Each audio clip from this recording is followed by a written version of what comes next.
Bonjour chers auditeurs, chers amis, j'espère que vous supportez vaillamment la période de confination. Dans quelques jours, de toute manière, je vous le dis tout de suite, c'est fini, le carême touche à sa fin. Quoi qu'il en soit du coronavirus, on sera dans la période de Pâques. Donc c'est une bonne nouvelle. Enfin, courage à chacun parce que ce ne sera pas tout à fait fini. Aujourd'hui, je voudrais avec vous regarder notre période de coronavirus, encore une fois, de confinement. C'est la première fois dans l'histoire que nous sommes confinés comme ça, pour mon histoire en particulier, ou au moins.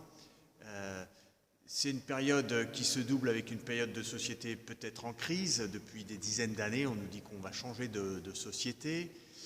J'écoutais dernièrement une conférence sur le changement climatique. Bon, eh bien, le Club de Rome qui avait prédit la fin du monde il y a quelques dizaines d'années ne s'était trompé que de quelques dizaines d'années.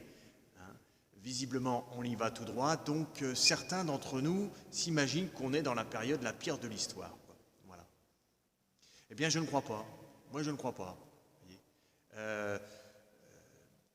Tout d'abord parce qu'aujourd'hui, c'est le 8 avril, et le 8 avril, eh bien, c'est la fête, c'est l'anniversaire d'Henri. Donc on était obligé de faire une petite parenthèse dans la Semaine Sainte pour faire un petit apéro pour célébrer Henri. Ça fait quand même 20 ans, et oui, le temps passe, ça fait 20 ans qu'Henri a célébré ses 70 ans.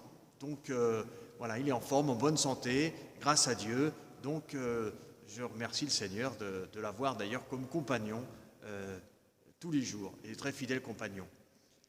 Deuxièmement, je ne pense pas que c'est la pire période de l'histoire, parce que si on réfléchit un petit peu sur l'échelle de l'amour, qui est la seule échelle qui vaille, quelle a été la pire période de l'histoire? Eh bien, c'était il y a 2000 ans, quand la concentration de tout le péché de l'humanité, de toute l'histoire de l'humanité, s'est concentrée pour tuer le Fils de Dieu, Jésus-Christ, le mettre à mort. Voilà. L'innocent, Dieu, l'amour même, a été assassiné il y a 2000 ans. Alors, il n'y a pas de mots pour décrire cette catastrophe planétaire, qui a changé, soit dit en passant, toute la considération de l'histoire. Aujourd'hui, nous sommes dans une nouvelle période. Alors, nous sommes dans cette période qui est un peu comme un entre-deux. Il y a 2000 ans, c'était la haine de l'humanité qui s'est liguée contre Dieu, qui a tué l'amour. Et dans quelques jours, nous célébrerons aussi l'amour qui recouvre cette haine. La haine a l'avant-dernier mot, l'amour a le dernier mot.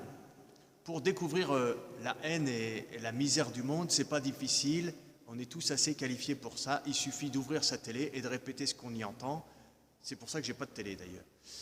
J'en ai pas besoin pour voir le mal qu'il y a autour de moi et dans mon cœur. Par contre, pour découvrir, pour croire que l'amour a le dernier mot, croire que c'est l'amour qui l'emportera, que c'est l'amour qui tient tout dans sa main, alors là, il faut l'aide de Dieu. Et alors, frères et sœurs, chers auditeurs, eh bien, je vous invite en ce mercredi saint à demander au Seigneur de bien vous préparer pour dimanche, parce que dimanche, c'est ce moment de bascule où on aura considéré longtemps la misère de l'homme qui tue l'amour, et dimanche, on demande au Seigneur de nous faire basculer dans la foi que oui, l'amour est plus puissant que la haine, et que la vie l'emportera toujours sur la mort. Alors je vous souhaite une belle montée vers dimanche, et je vous dis personnellement à samedi. Bonne journée.